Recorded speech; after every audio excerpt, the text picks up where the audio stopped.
Tried to do a live stream earlier. Obviously, they postponed the question period due to the announcement of the new House Speaker.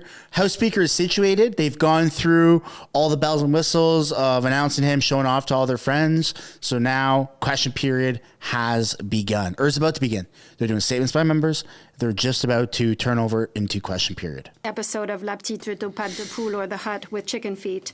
This venerable anniversary is an opportunity to appreciate the life of this immigrant woman who made her way into our culture. She even became a cultural reference, both in theater and TV. Her entire life was a beautiful tale told in her own way, and the best thing is that it continues to be written thanks to her beloved family and all of Quebec. Many thanks, and a happy 100th anniversary.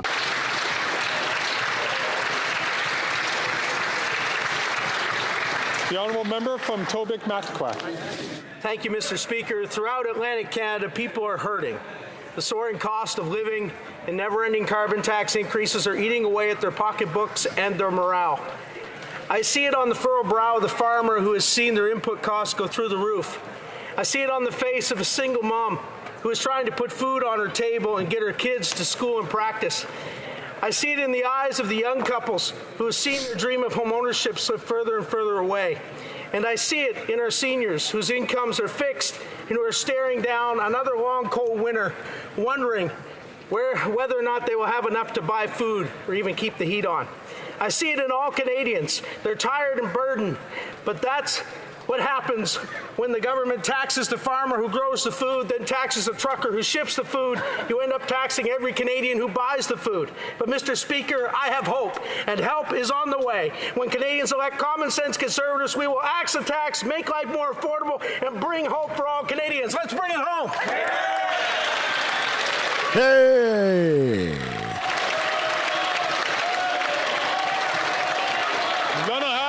The Honourable Member.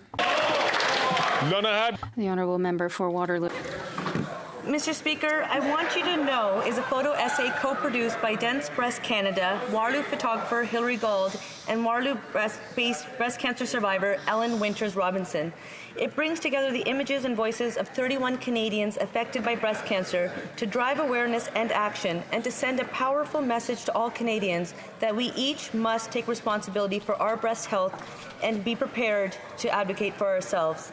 We believe this photo essay is one of the most inclusive campaigns of its kind and features individuals from across the country, aged 26 to 73, all stages of the disease, all genders, ethnicities, and lived experiences. The photo essay can be viewed in its entirety on the Dense Breast Canada website, and a portrait will be released on their social media each day of October in recognition of Breast Cancer Awareness Month. Mr. Speaker, every Canadian I know has personally or through a loved one experienced this horrible disease. Together, we can do something about it. Please check out the I Want You to Know photo essay campaign. Thank you. As people are filing in, I encourage you to drop a like on the stream, everyone. Colleagues, before we begin my first question period, please treat me like that new car and don't give it a dent on the first day.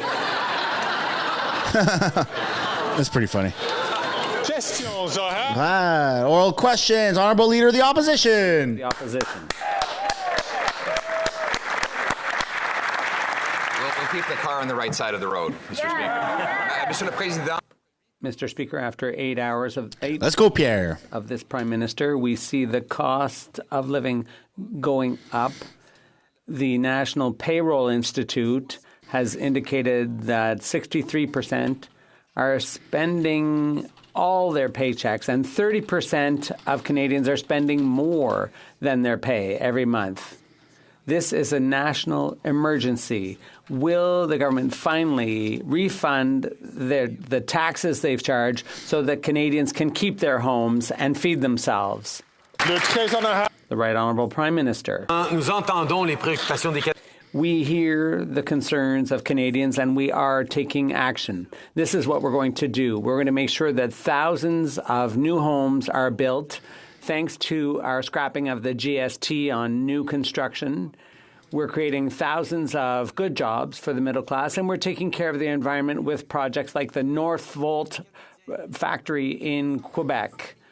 We're also taking action to stabilize grocery prices and we will continue to work every day to make Canadians' lives more affordable.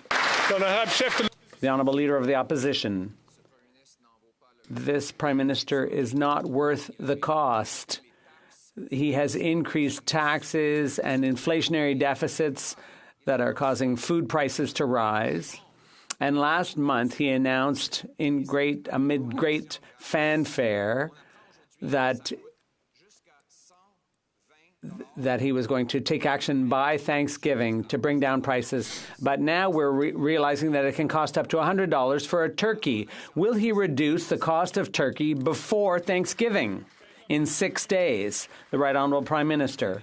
Mr. Speaker, a number of weeks ago, our Minister of Innovation brought together the CEOs of the major grocery chains to talk about how we're going to stabilize food prices for Canadians. This is work that we will keep working on to make sure that Canadians can afford groceries this weekend and for all weekends to come. At the same time, we're taking steps like we did with the grocery rebate, like we did with childcare subsidies, and we will always be there to help make life more affordable for Canadians. The Honourable Leader of the Opposition. Is not worth the cost. According to the National Payroll Institute, there is a, quote, financial storm gathering. They also describe it as a national emergency, as 63% of Canadians are spending their entire paycheck, and 30%, are spending more than their paycheck, forced to eat up their savings or go into debt. Will the Prime Minister reverse his inflationary debt and taxes so that Canadians can eat, heat, and house themselves?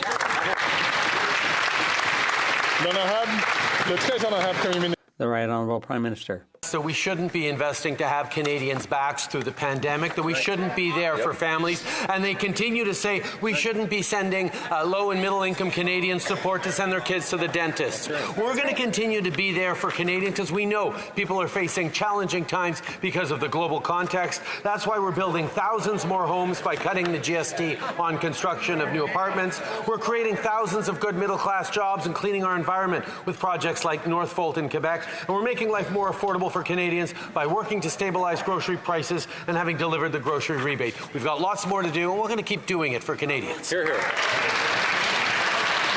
Please don't keep doing the thing he's doing, Mr. Speaker. In fact, he talked about grocery prices a month ago. Speaker can't keep up. Big photo op where he claimed that he would stabilize grocery prices before Thanksgiving. Well, the news is out that a Thanksgiving turkey now costs as much as $120 for one. Wow. Wait, what? It is now 6 days until Thanksgiving. Will the Prime Minister promise to bring the price of turkey down to normal levels before people eat the turkey on Monday? I swear to God, a turkey used to be like $50.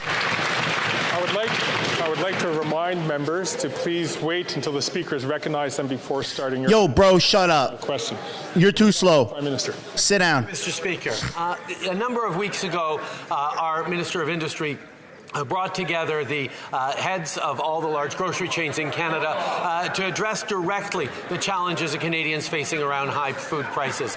It is not right that Canadians be as squeezed as they are right now, and that's why we're taking action. We continue to also take action on investing in housing as Canadians need more and more supply, which is why we've eliminated the GST on new rental construction, why we've incentivized communities to move forward on greater densification. We're continuing to respond to the needs of Canadians. The Honourable Leader of the Opposition. That wasn't his promise. His promise wasn't to have meetings and to read off talking points. His promise was an affordable Thanksgiving. Well, Thanksgiving is now 6 days away, and turkeys are going for $120, Mr. Speaker. $120 at some outlets. Canadians cannot afford to eat. That's insane. Themselves. So can he tell us, given that it was his promise to create an affordable Thanksgiving dinner, how much will that dinner cost an average family of 4 this Monday? How much? Oh my God.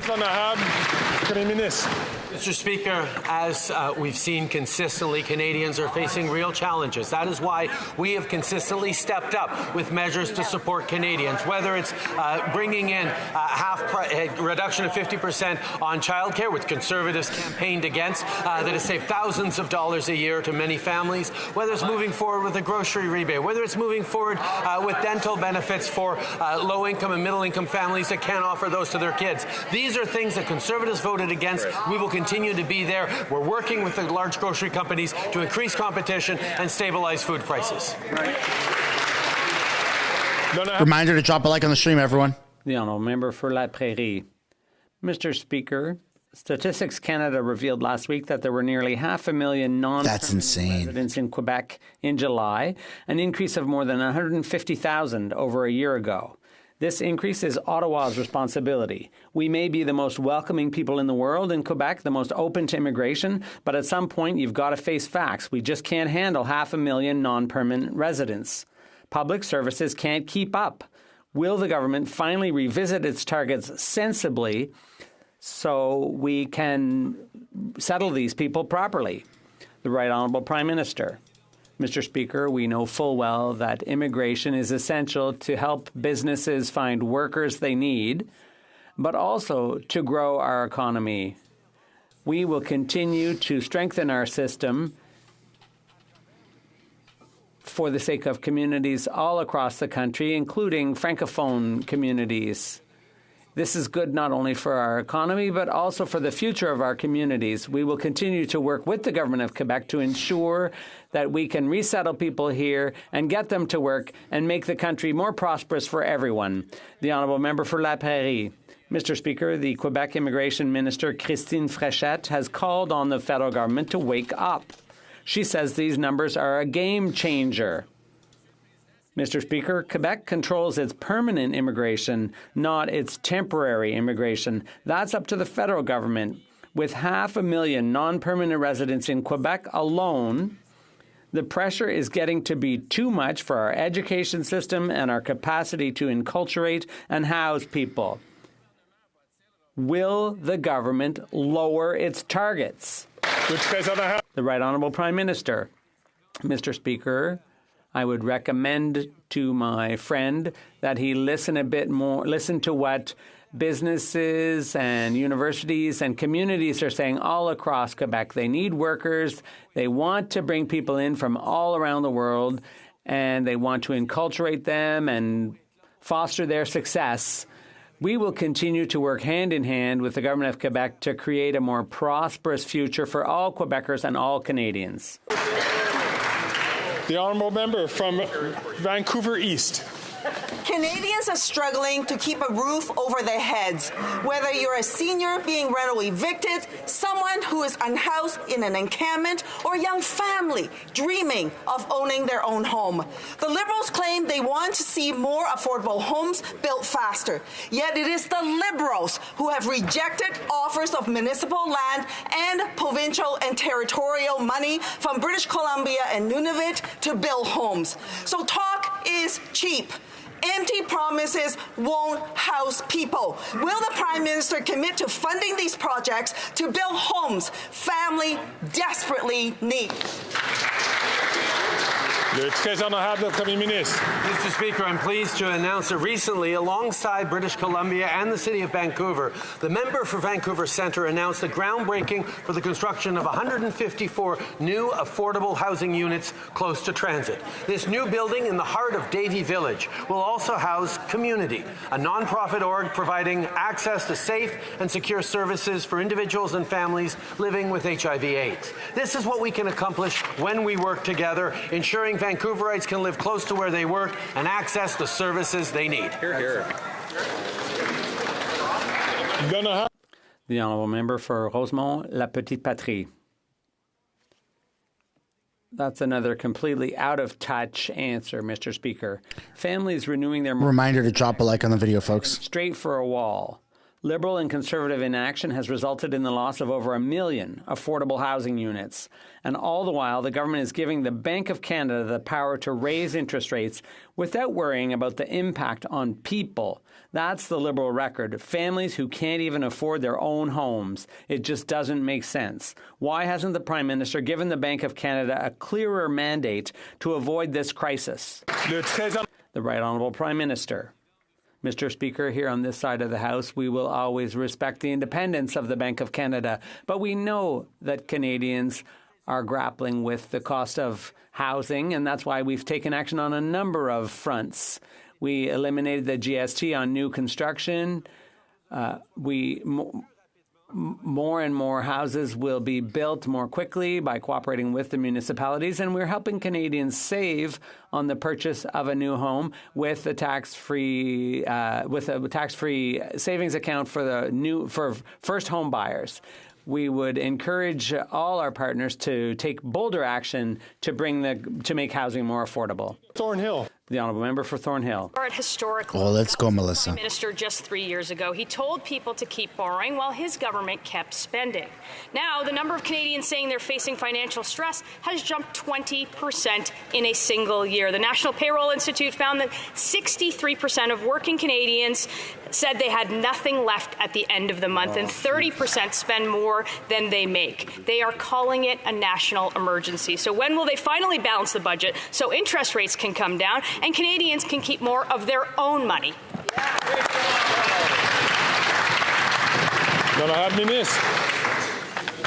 Mr. Speaker, in my first answer, let me just... Hey, your grandfather's a Nazi. You shouldn't be in the House. Historic for Canada. It's all about color with these people. Conservatives recite trite and misleading talking points. Our government is acting for Canadians.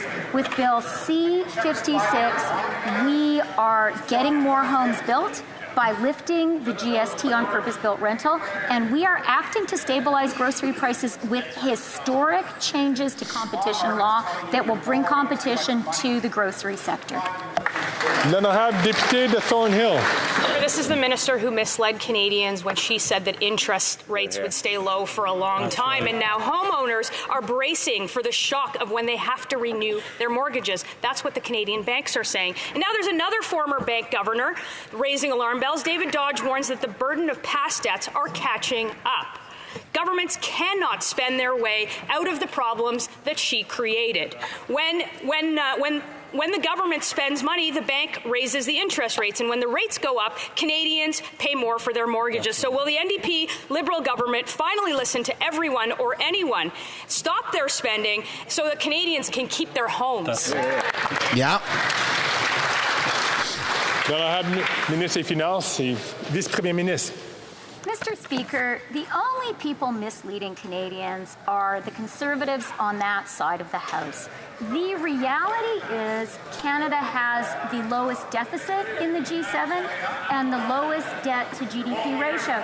And, Mr. Speaker, our AAA rating has recently been reaffirmed by DBRS Morningstar. These are independent experts, Mr. Speaker, not Conservative partisans. I did not see that coming. On purpose-built, and add another $20 billion to the financing CMHC has available for rental construction. L'honorable député de Calgary Forest Lawn. Canadians shouldn't have believed this finance minister when she said borrow as much as you want. Interest rates will be low for a very long time, because she turned around and threw hundreds of billions of dollars of fuel on the inflationary fire, giving Canadians the worst inflation in 40 years and the most rapid interest rate hikes not seen in the last 30 years. Anyone who took out a mortgage 5 years ago at 2% will now have to renew is screwed. 7%. That's screwed. An increase of more than 200%. Will this Prime Minister rein in his inflationary deficit so interest rates come down, or does he want people to start losing their homes? Hear, hear. L'honorable ministre. Mr. Speaker, yet again, misleading comments from the Conservatives. The reality is Canada's AAA rating has been reaffirmed year after year that we have been in government. We have the lowest deficit in the G7 and the lowest debt to GDP ratio. We also know we are a growing country, and a growing country needs to build more homes faster. That is exactly what we are doing by lifting the GST on purpose-built rental, by making more financing available through CFC. The rent is still not controlled. Thousands are protesting rent across Canada. So this means absolutely nothing. Regulate rent. Calgary Forest Lawn. The ratings she brags about came at the high cost of 1 in 5 Canadians skipping meals and 7 million Canadians visiting a food bank in a single month. She's completely out of touch, but in line with her incompetent government's legacy.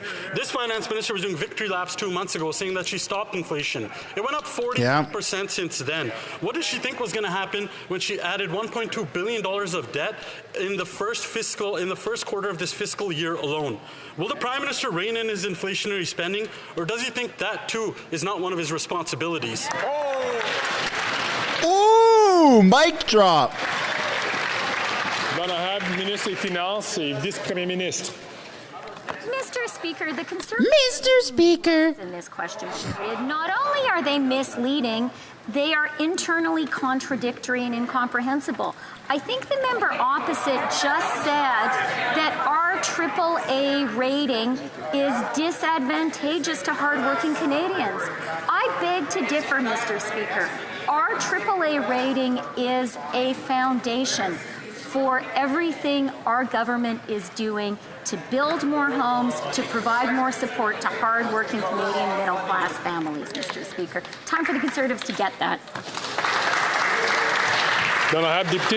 The Honourable Member for Charlebourg, Haute-Saint-Charles.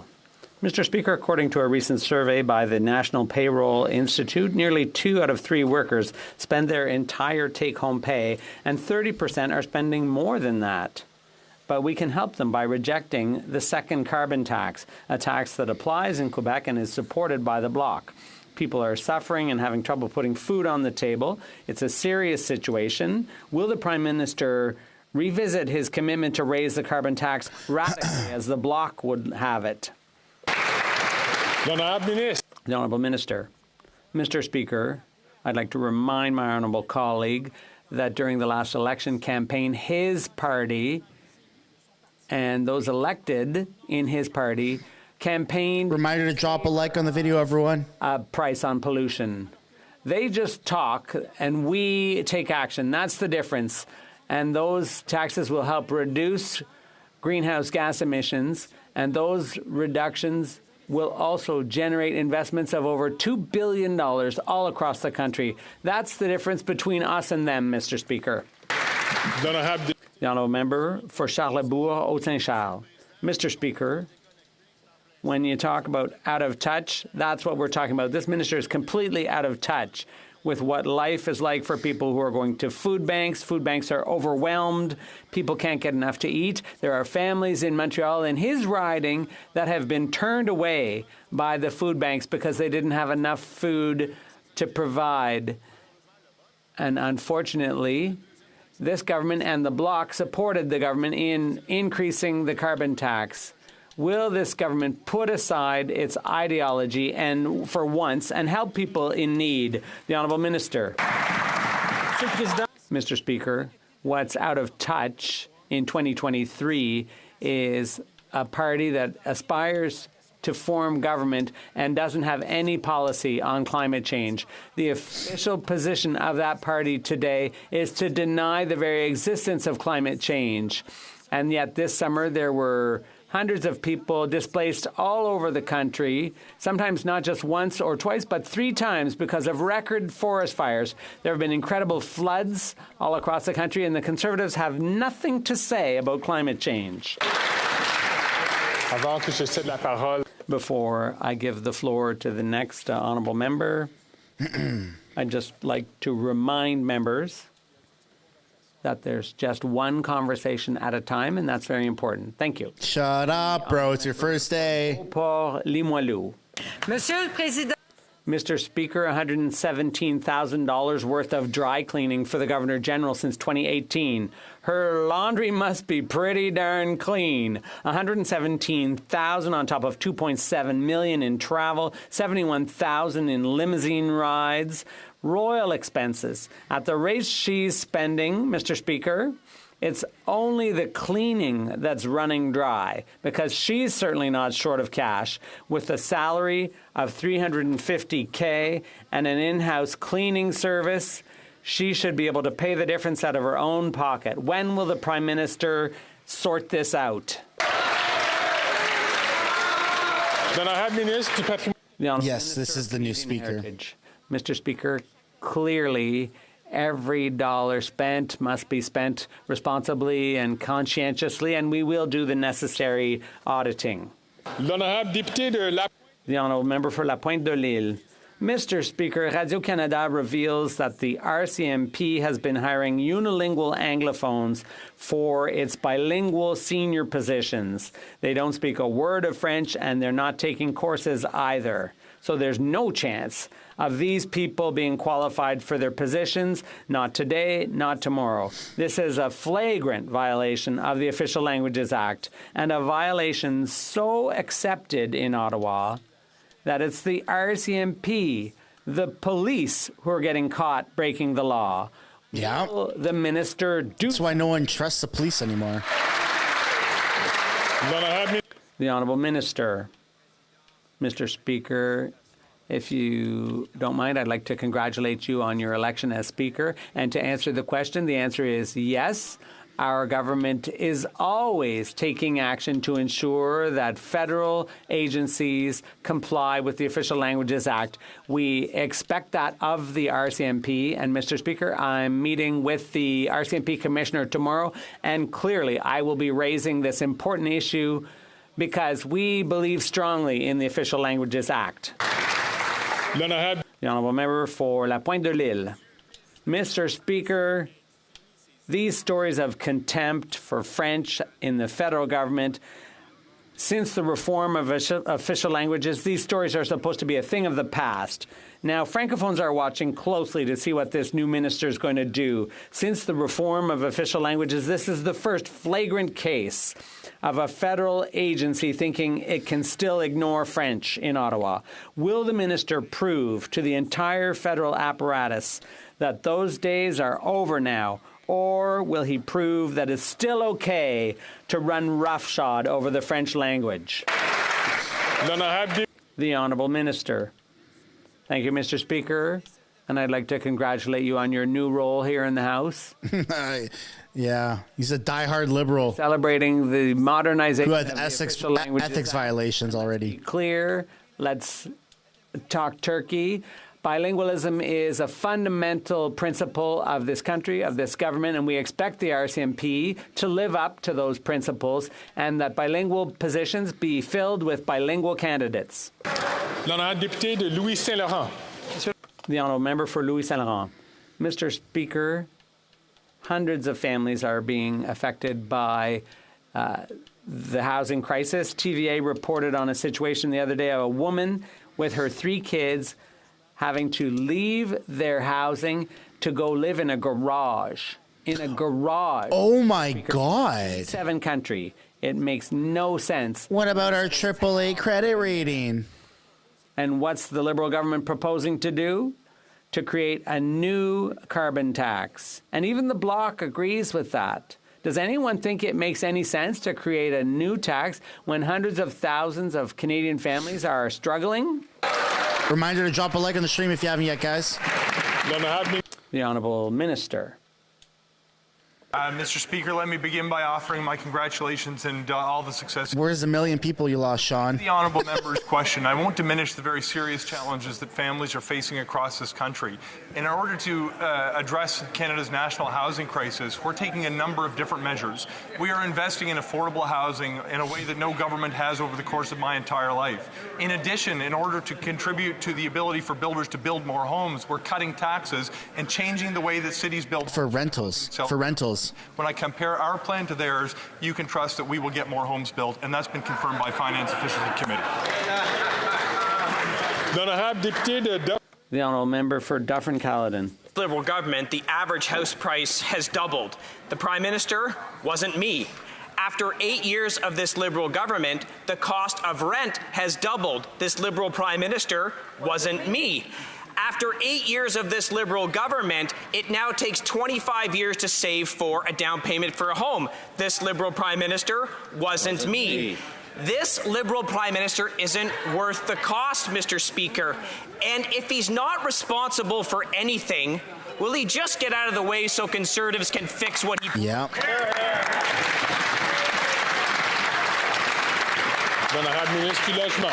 Mr. Speaker, it's telling in the member's question that no ideas on how we can build more homes have been introduced by the Conservatives. With respect, we are moving forward with a plan that is cutting taxes for home builders. It's not working, dude. Increase the amount of money that we're going to contribute to help cities change the way that they build homes. As I have members opposite yell, we put a bill forward, let's dig in on what it actually includes. A plan to raise taxes on home builders and cut funding for home building. Mr. Speaker, that will not lead to more homes getting built. We have a plan to address the housing crisis. I hope the Conservatives join us. You got to fix the rent problem. I'd like to remind members once again that only one member has the floor at the time. If you are patient to wait for your time for the question, we'll... Nah, shut up, new guy. Even if you look away from the speaker, I can sort of guess where it's coming from. The honourable member from Dufferin, Caledon. Mr. Speaker, it's amazing for a government that has accomplished so little for that minister to be so proud. What he talks... Who this new speaker is a part of that government. He was a Liberal. CMHC says we need to build 3... Up until today. Now he's a speaker. Build. That 5,000 works out to 0.0016%, and he stands here bragging like he's accomplished something. But their lack of action has consequences, and they're not worth the cost. Yeah. Paula from BC is 71 and retired, and she's saying she's facing a 75% increase in rent. If they actually can't do anything to fix it, will they get out of the way so our leader will fix what's broken?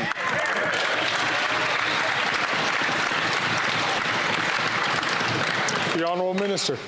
Mr. Speaker, with great respect, my honourable colleague deeply mischaracterizes both the nature of the plan and the impact that it's going to have. He's clearly only reading one sub-bullet when he's looking to the measures that will build 5,000 homes. I'd point him to the estimates that the cut on GST for apartment construction in this country would have, showing that we expect to see up to 300,000 homes built. I point him to the recent change to the Canada Mortgage Bond Program, which is going to add 30,000 homes a year over the next decade, 300,000 homes. Mr. Speaker, I could continue on, but if he actually reviews the measures we have put together in their totality, he will see it dwarfs the effort they're putting forward. The honourable member from... Fix rent in Canada. Mr. Speaker, after 8 years of this Prime Minister, millions of Canadians are struggling to pay the rent. Last month, TVA Nouvelle reported that a single mother with 3 children was forced to abandon her mold-infested apartment and live in a garage because she cannot afford to pay the rent anymore. She described the experience as hell. This Prime Minister just is not worth the cost. What is this NDP, Liberal government, going to say to this single mother of 3 who cannot afford to pay the rent anymore and who's descending into depression? L'honorable vice-première ministre et ministre des Finances. Mr. Speaker, what we're going to say to that... I did not see that coming. Stickers linked in the description. ...toward the Conservatives and their austerity that will make your life worse. What we're going to say is our government has helped to lift 2.3 million Canadians out of poverty. What we're going to say is our early learning and childcare program has cut childcare fees by 50% across the country already. We're down to $10 a day in 4 provinces. We will take no lessons from the Conservatives when it comes to helping the most vulnerable. What about lessons about Nazis in the House? Very well, and I would ask the Member of Parliament from Grand Prairie, Mackenzie, to please wait for his turn and to give the example to all his colleagues going forward. The Honourable Member from New Westminster, Burnaby. Yet another report has come out saying that the number of Canadians who are in dire financial situations is jumping dramatically. More than half of all Canadians are now living paycheck to paycheck and are overwhelmed by debt. This is a national emergency. Liberals must help Canadians who are struggling to get by. Conservatives are sure never going to help them. And Liberals need to get serious about tackling corporate greed that is jacking up prices for everyone. Canadians need a crackdown on price gouging, and they need a windfall tax on the biggest profiteers. When will Liberals finally take action? L'honorable vice-premier ministre et ministre des Finances. Mr. Speaker, I certainly agree with the member opposite that the most vulnerable among us can expect nothing but pain and cuts from the Conservatives. I also agree with him that we need to be there to support Canadians. That is why I was so proud to be there with my colleague, the Minister of Industry, when we said to Canada's grocers, you have to stabilize prices. We need to be there for Canadians. And that is why our government has imposed a COVID dividend on our banks and insurers to pay for the price of supporting Canadians in those difficult days. L'honorable member, l'honorable député de franglais là, l'honorable député de Victoria. Mr. Speaker, young kids are going to experience the worst impact of the climate crisis. What is going on here? Made by governments today. The Canadian Climate Institute just released a report showing Canada's emissions are going up when we desperately need them to go down.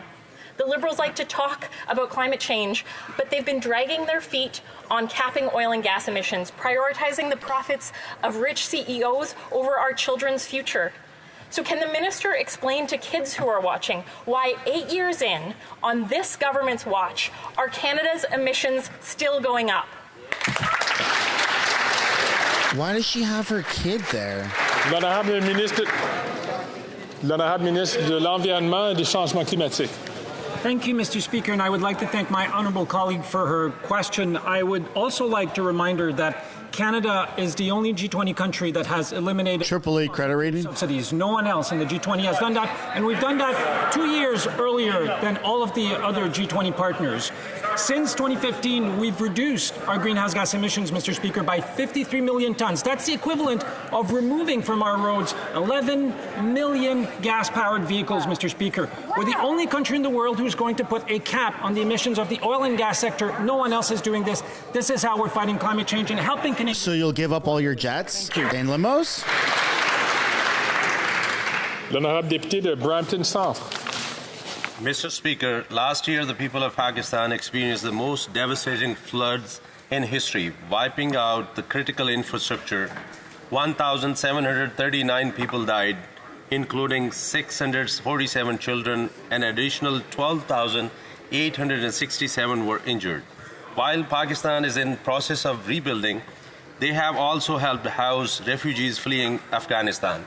Can the Minister of International Development please share with this House how Canada is supporting efforts to rebuild communities in Pakistan and Afghan refugees? Good question. L'honorable ministre du Développement international. Thank you, Mr. Speaker. And before I begin, I'd like to really take the opportunity as a member of the Black Canadian community to really congratulate you for making history as Canada's first Black Canadian. Why is it about skin color?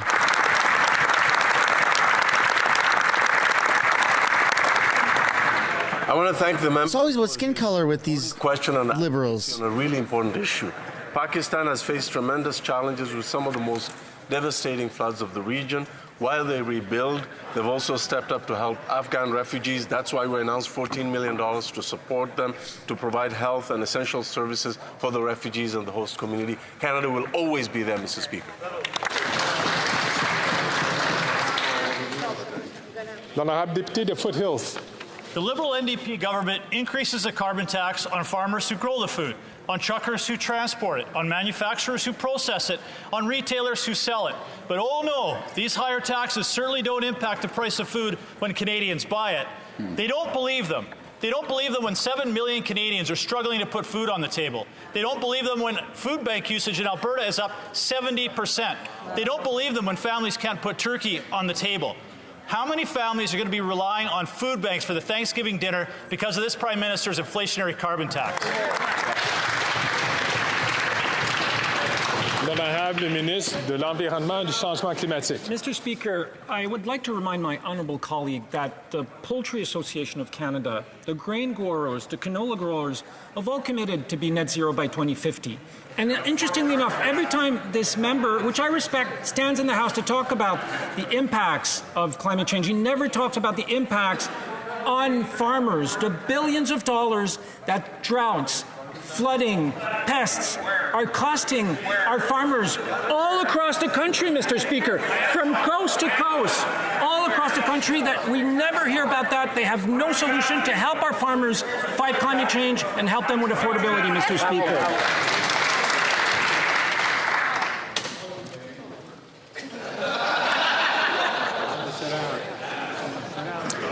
L'honorable député de Foothills. Mr. Speaker, here is the impact on farmers. I had a third-generation farmer from BC call me saying in 3 months they're going to lose their farm. 4 of our neighbors have already done so, and another one is selling their cows and their quota. Why? Because after 8 years of this Liberal NDP government, they can't afford farm-killing carbon taxes and higher interest rates. Exactly. Farmers can't afford it when diesel goes up 70 cents a litre. Farmers can't afford to pay more for feed, fuel, and higher interest rates. And Canadians certainly can't afford to pay more for food. So if they really want to defend the family farm and lower prices for Canadians, why will they not cancel their inflationary carbon tax? That's the golden question that everyone wants to know. Thank you, Mr. Speaker. And the first thing I'd like to do is congratulate you on your appointment as Speaker of the House of Commons. And I thank my honourable colleague for his question, but I think he fully understands what's taking place with climate change. On Prince Edward Island, we had Fiona. It destroyed burns. It killed cattle. I visited Western Canada. Bales of straw at $300 a bale because of the drought. And not further away, there's floods because of climate change. Farmers fully understand the cost of climate change, and they're in the front row in order to make sure that we protect the farms and the farmland, and will continue to do so, Mr. Speaker.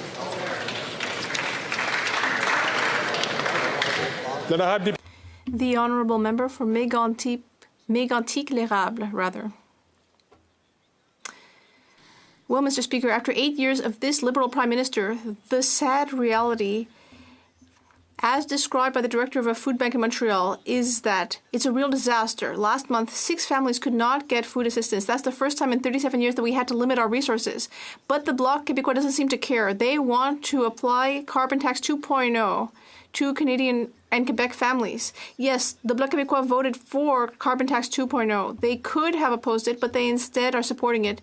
If you vote for the Bloc, you're going to pay a high price. Are the Prime Minister and his partners in the Bloc proud of radically making Quebecers poorer? Canadians are poor across the board, man. The Honourable Minister. Mr. Speaker, of course, I am not Francophone or from Quebec, but I deeply respect the Quebec nation, which was the first part of our country to have a climate plan, and which clearly understands the importance of the climate and our environment. That's the reality in Quebec. Mr. Speaker, our government is here to support the most vulnerable among us throughout the country. And we are working with our colleague, the Minister for Industry, on this. The Honourable Member for Mégantic-L'Érable. Well, the way Liberals do things is pretty simple. The Prime Minister is making Quebecers pay a second half through the back door. It's going to make the cost of fuel go up by 20 cents a litre. On June 5th, the Bloc Québécois could have voted against the tax, but instead they joined in with the Liberals in favour of the tax. Tomorrow, the Bloc could make up for that and vote against carbon tax 2.0. Will the Liberals let their allies in the Liberal Bloc coalition have a free vote? Will they choose the Liberals or Quebecers in the Bloc Québécois?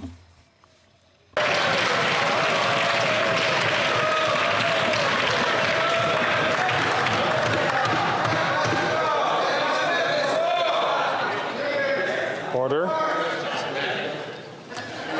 L'honorable ministre de l'Environnement et des Changements climatiques. The Honourable Minister. Thank you, Mr. Speaker. I'd like to remind my honourable colleague that Quebec is not only the first province in Canada to have put a price on pollution, but in fact the first jurisdiction in North America to have done so. And that has continued under a variety of governments of all stripes, except the Conservatives, who disagree with this, because their party's official position is that they don't even believe that climate change is an issue. The difference between them and us is that we believe in climate change, and we also believe in supporting Canadians during this difficult time. The Honourable Member for Pierre Boucher, Les Patriotes Verchères. Thank you, Mr. Speaker. While the Conservatives keep defending oil and gas companies, we will speak for Quebec. And we know that federal businesses are still showing that they don't care about French. CN once again wants to move 50 Quebec jobs out west. Jobs in customer service, according to the union. And that's bad news for the 50 workers in Quebec who might lose their jobs. And it's also bad news for customer service in French. The Russians, the Jews, Chinese, India, so many reasons for Canada to be hacked right now. In the West. Does the Minister of Transport think that it's safe for CN to reduce its capacity to serve francophones? L'honorable Ministre des Transports. Merci. The Honourable Minister of Transport.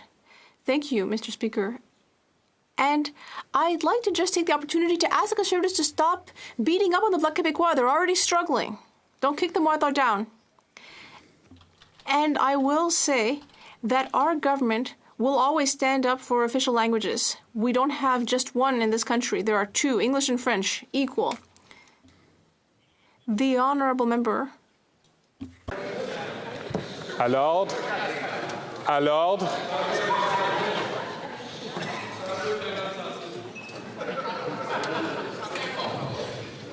À l'ordre. L'honorable député de Pierre Boucher, les... The Honourable Member for Pierre Boucher, Les Patriotes Verchères. Thank you very much. The Minister of Transport seems to think this is a joke, but Quebecers are worried. Whenever we talk about language issues at CN, it's because it's going off the rails. In 2020, it moved a control center from Montreal to the west. And last year, they didn't have a single francophone on its board. And now it wants to move 50 jobs from Quebec to Western Canada. And when we speak about questions of language, it's also a matter of safety. Does the minister agree with these job cuts? And does he believe that CN has to offer services in French? Yes or no? L'honorable Ministre. Monsieur le Président. The Honourable Minister. As my colleagues in the Bloc know very well, Mr. Speaker, this year we passed Bill C-13 on the modernization of official languages. That includes new regulations for federally regulated businesses. We will do the work to ensure that we have a francophone presence from coast to coast to coast. That is in the regulations we will pass. And CN must take decisions that respect the law and regulations. L'honorable député de South Shore St. Margaret's. Thank you, Mr. Speaker. After 8 years, mortgages have doubled, rent has doubled, yet this NDP Liberal government is quadrupling carbon taxes. A report for Parliament by the Parliamentary Budget Officer on carbon taxes states that Nova Scotians will pay $1,500 more in taxes, thanks to the Atlantic Liberals who voted 23 times for these taxes. Right. This Prime Minister is just not worth the cost. As Atlantic Canadians are getting their oil tanks filled for the fall, will the Prime Minister axe a tax so that they can afford to heat, eat, and house themselves? Hear, hear. Mr. Speaker, with respect, the honourable member began his question talking about some of the housing challenges that are very real. I question why he's supporting a plan that is going to raise taxes on home builders and cut funding for home building. When it comes to the environment, I'm curious why he is yet to put forward a plan that will actually do anything meaningful to reduce emissions. I'm curious, Mr. Speaker, why he aligns with a party that opposed raising taxes on the wealthiest 1% and cutting for the middle tax. Mr. Speaker, where's the million people you lost, Sean? On housing and on affordability, we have a plan, and it's on this side of the House. The honourable member from Coast of Bays, Central, Notre Dame. Mr. Speaker, a recent poll in Newfoundland and Labrador showed that 84% of those surveyed chose the cost of living as a top issue facing them. After many conversations with folks in my riding, this comes as no surprise. And most say the inflationary carbon tax is making life unaffordable. In the last 8 years, Atlantic Liberal MPs voted 28 times in support of carbon tax. Will these Atlantic Liberal MPs vote for our Conservative motion to axe the tax, or will they follow their master?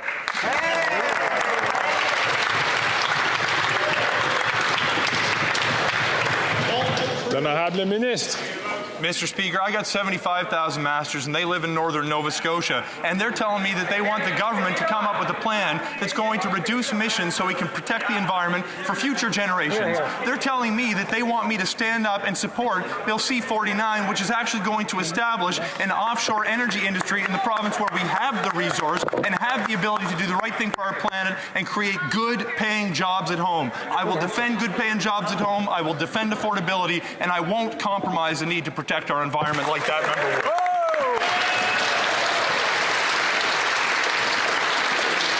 would. We're doing so very well today. The honourable member from Coast of Bays, Central North Shore. Notre Dame, sorry. Mr. Speaker, it's ironic how my honourable colleague across the way references masters. I think it's time that this Liberal government realize that it's the servant, not the master. Here. If these Atlantic Liberal MPs talk to folks in their ridings like I do, they don't need a poll to tell them what people are feeling. After 8 years, they know this Liberal Prime Minister isn't worth the cost. Common sense Conservatives have introduced yet another motion to axe the carbon tax. So I ask again, will these Atlantic Liberals support their constituents or follow their master? Holy shit. Conservatives are pissed today. Mr. Speaker, this summer I did not see that coming, Freeland. Some time with some of the hard-working people of Newfoundland and Labrador. And I can tell you what they need the most. A good paying job for the incredibly skilled, incredibly hardworking people of that province, a good paying job at home. And that is what our green plan will provide. Newfoundland and Labrador is going to become the hydrogen capital of the world, the wind power capital of the world, and the clean nickel from Voisey's Bay will power the North Bolt battery plant in Montreal. That's our climate.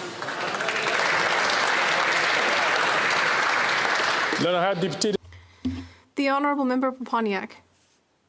Mr. Speaker, Indigenous peoples have always been the guardians of our lands, waters, and ice. So it's completely natural that they be at heart of Canada's initiatives and other countries' initiatives to protect nature and to meet our targets for conservation by 2030. Can the Minister of the Environment tell this House about the benefits that will be generated by additional investments in the Indigenous Guardian program? The Honourable Minister of the Environment. Thank you very much, Mr. Speaker. I'd like to thank my colleague for her question and for her hard work both on reconciliation and on protecting our environment and nature. The Indigenous Guardians program is an international model. We've heard from all sorts of places around the globe to ask how this program could be reproduced elsewhere. And thanks to the investment my colleague and I announced last month, there are now Indigenous Guardians in 25% of communities throughout the country, and we are hoping to make that 100%.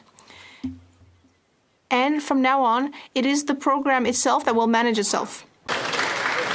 L'honorable député de Lethbridge. Thank you. They said Bill C-11 was not about censorship. They said that it was just simply about going after here we go. clients, making them pay their fair share. But now new regulations were pushed through on Friday. Sneaky, sneaky. However, paying attention, and Canadians I can't believe she said sneaky, sneaky. are being censored. A podcast registry. Innovative, hey? Now, when it comes to attacking freedom, this government just can't help itself. They are absolutely committed to censoring what we can see, what we can say, and what we can hear online. Now, why is this government, just curious, so hell-bent on censoring people's freedom of speech? Pablo Escobar is going to stand up. L'honorable ministre du patrimoine canadien. No. Mr. Speaker, it's simply false. What the bill doesn't do is regulate users or people that produce podcasts. Exactly. What the bill does is make sure that tech giants pay their fair share, such as Apple, Spotify, Netflix. What it does is support our Canadian creators, and what it does is making sure that Canadian stories are heard and that our creators have a voice online. Instead of kneeling in front of tech billionaires, the leader of the Conservatives should stand up for artists and our creative sector. It's a free market. Stop trying to meddle with the internet. The Honourable Member for Lévis-Lobinière. Congratulations on your speakership, Mr. Speaker. After 8 years of this Liberal government, we see it trying to control freedom of expression in Canada. Too much power to the CRTC, which will limit Canadians' ability to share what they think on social media. This government is going too far and going much too hard when it comes to limiting freedom of speech. If this is not Liberal control, Mr. Speaker, then what is it?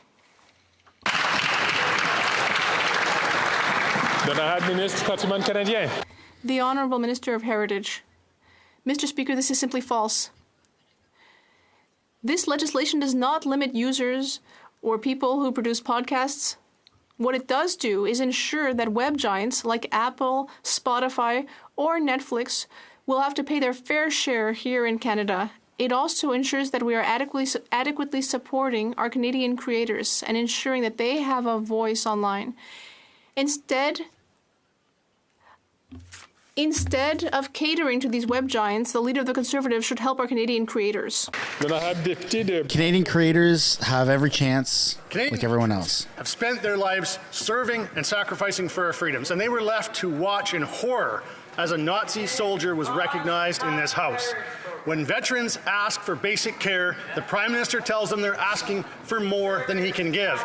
And now he would have veterans believe that basic vetting for Nazis is also asking more than he can give. So when will this Prime Minister finally take accountability and apologize to veterans?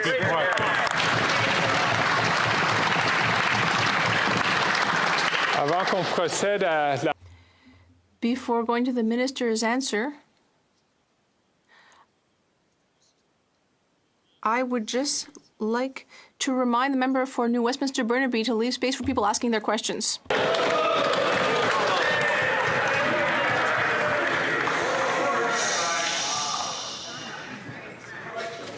you, Mr. Speaker. As a former page and as a former page yourself, I would like to congratulate you for your new appointment and also welcome the new cohort of pagers that I think we haven't sufficiently saluted and thanked very hard for their hard work. Mr. President, the former speaker has made it very clear that he alone was responsible for inviting this individual to the House. So if you invite a Nazi, just make sure you take the fall. Parliamentarians were involved. L'honorable député de St. John's Est. Sunday marked National Seniors Day, an occasion for Canadians to celebrate the profound contribution of seniors in our homes, our communities, and our workplaces. However, for some, the rising cost of living is making it more difficult to make ends meet. Can the Minister of Seniors please share with our government, please share how our government is ensuring that all seniors can enjoy a secure and dignified retirement? L'honorable ministre. Mr. Speaker, and if I could just add my congratulations to somebody who has known you for 35 years since we were young students at Forum for Young Canadians. We always knew you'd go places, and indeed you did. And while it's a few years off for you and I, it is good to know that we raised old age security by 10% for seniors, 75 and older. We raised the guaranteed income supplement by up to $947 annually for single low-income seniors. We launched the Age Well at Home initiative to help more seniors age in their homes and their communities. Our work is far from done, but as Minister for Seniors, my priority remains affordability, affordability, and affordability. Thank you. L'honorable député de Vancouver Kingsway. Well, Mr. Speaker, speaking of affordability, Canadians have seen what happens when Loblaws is left unchecked, price fixing and gouging. Now, Galen Weston is turning his sights on healthcare by expanding Shoppers Drug Mart's private clinics. Experts are warning that huge corporations put profits before patients. It's government's job to prevent this. What is the Liberal plan to ensure rich CEOs like Galen Weston don't gouge Canadians for health care like they do with food? How much? $120 for a turkey? Or something crazy? Mr. Speaker, and let me add my voice in congratulating you. It's wonderful to see you in that role. And I'll say to my honourable colleague that the ensuring that our public health care system remains public and that it is centred in making sure that everybody who needs health care is provided it, regardless of their circumstance, is at the core of everything that we do. We've taken historic action on reducing drug prices. We're going to continue that. In fact, when you look at the Pan-Canadian Pricing Alliance, we've been able to see almost $3.5 billion in savings for Canadians in reducing drug costs. We've taken historic action on patent drugs and other things.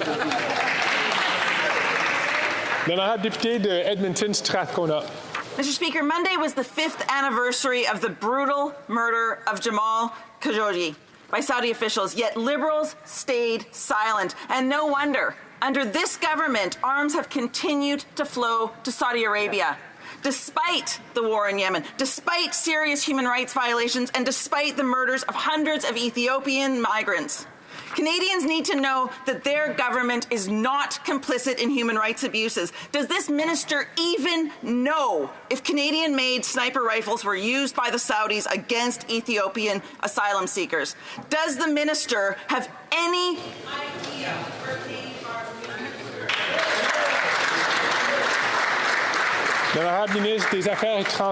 Thank you, Mr. Speaker. I would like to thank my colleague for an important question. I would like... Trudeau's mistress. Mon cher ami, ça me fait plaisir de te voir. Congratulations, my dear friend. I'm so happy to see you in that chair. To answer my colleague's question, of course, we will always abide by a strong arms export treaty where we respect human rights. We'll always make sure that that's the case and that end users also are taken into account. And I look forward to working with her on this very issue. Thank you. And that brings to a close oral questions today.